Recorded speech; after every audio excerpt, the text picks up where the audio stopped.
Assalomu alaykum. Python asoslari darsimizdan ikkinchi soniga ham kelib oldik.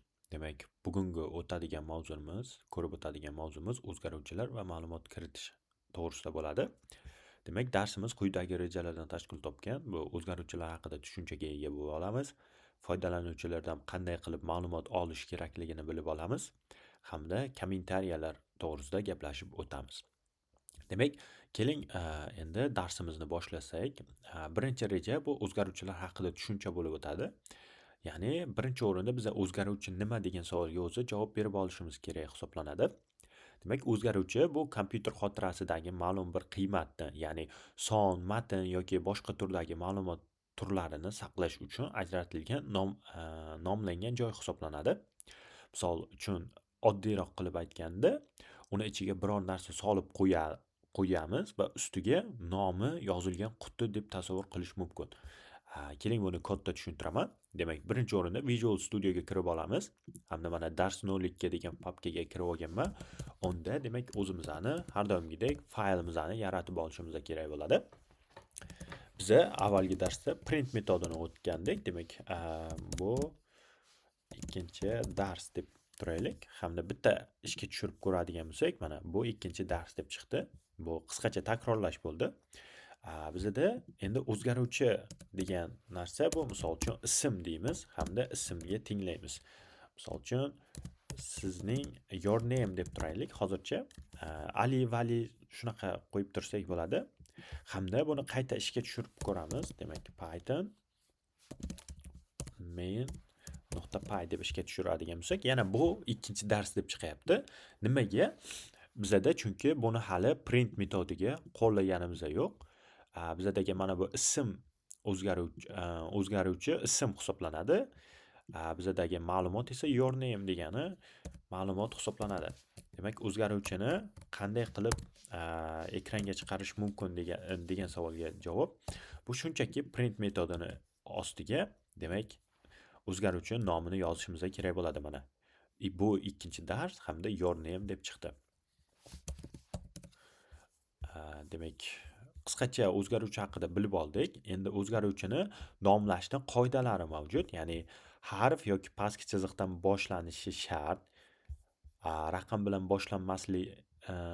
boshlanishi mumkin emas. Ya'ni bir son degan o'zgaruvchi xato, son bir to'g'ri. Katta kichik harflarni farqlaydi. Ya'ni ism va ism har xil ma'noni bildiradi, bir xil nomni bildirmaydi. Bo'sh joy qoldirib bo'lmaydi, o'rniga pastki chiziq ishlatish mumkin. Misol uchun, biza keling buni amalda misollarda ko'rib o'tadigan bo'lsak, misol uchun ism deb yaratdik. Misol uchun Ali deb turaylik. Hamda biza yana son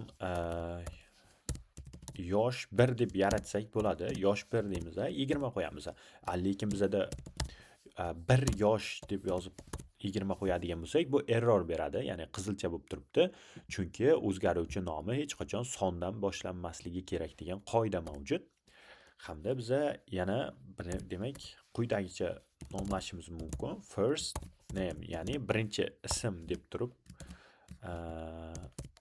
Alibek, misolcha Alibek deb turamiz. Bizada bu to'g'ri hisoblanadi. Demak, tushunib olgan bo'lsak kerak. Misol uchun, keyin aytgancha mana bu ism va ism ikki xil o'zgaruvchi hisoblanadi. Ikkalasi bitta narsani anglatmaydi. Ikkalasi ikki xil o'zgaruvchi bo'ladi. Demak, uni print qilish, ya'ni ekranga chiqarish ham demak ko'rib o'tdik. Ya'ni first name virgul qo'yamiz. Misol uchun yosh 1. Demak, yosh 1ni chiqarib turamiz. Demak, mana Alibek 20 deb chiqdi. Buni yanada chiroyliroq qilish uchun bizada string hamda sonni qo'shib bo'lmaydi. O'shaning uchun biz qo'shuv qilamiz hozircha, lekin Alibek misol uchun ning yoshi deymiz, yoshi bitta virgul qo'yamiz, chunki yosh birimizni type integer. Keyingi darslarda ko'rib o'tamiz. Hamda yana bitta virgul qo'yamiz. Hamda da deb tursak, bizada yana ham yaxshiroq ko'rinishda chiqadi mana. Alibekning yoshi 20 da deb chiqdi. Demak, qisqacha o'zgaruvchi haqida tushunchaga ega bo'lib oldik. Nomlashni bilsak bo'ldi. Demak, foydalanuvchidan ma'lumotlarni qabul qilish. Demak, hozir ma'lumotni kiritish tushunchasi degan Pythonda ma'lumotni kiritish, ya'ni input, bu foydalanuvchi tomonidan klaviatura orqali kiritiladigan qiymat dasturga qabul qilish jarayoni hisoblanadi. Misol uchun, uni sintaksisi bor. Hozircha o'chirmay turayin. Inputning sintaksisi haqida qisqacha tushuntirib o'tsam, mana input funksiyasi dastur va foydalanuvchi o'rtasidagi ko'prik hisoblanadi. U dasturni vaqtincha to'xtatib, foydalanuvchiga biror ma'lumotni kiritishini kutadi. Misol uchun, sintaksisi o'zgaruvchi teng deymiz. Input ko'rsatma matni. Misol uchun, sizning ismingiz nima deb so'rab javob yozishimiz mumkin. Jarayon quyidagicha bo'lib o'tadi. Demak, qavs ichida matn ekranga chiqadi. Dastur to'xtab turadi. Ya'ni biz qiymat kiritamiz, enterni bosamiz, kiritilgan qiymat o'zgaruvchiga yuklanib qoladi. Demak, misol uchun mana ism deyapti. Ismingiz nima deb savol bersa, print salom ism chiqyapti. Ya'ni natija ismingiz nima desa, misol uchun men Mehroj deb kiritadigan bo'lsam, salom Mehroj degan ekranga chiqishi kerak. Buni hozir demak kodda ko'ramiz. Natijani shunchaki o'chirib turamiz. Mana ismingiz nima dedi? Qotdi dasturimiz. Endi Mehroj deb kiritadigan bo'lsam, mana salom Mehroj debdi chiqdi. Demak, dasturni yana qayta ishga tushiramiz. Ismingiz nima? Misol uchun Elbek deb kiritadigan bo'lsak, endi salom Elbek chiqadi. O'sha narsa bizda foydalanuvchidan ma'lumot qabul qilish. Demak, bitta narsaga e'tibor beramiz. Input bilan qabul qilganimizda har doim matn qabul qilamiz. Misol uchun, demak, yosh deb o'zgaruvchi yaratamiz. Input yozamiz. Input hamda demak yoshingizni kiriting. Hamda endi print qilamiz.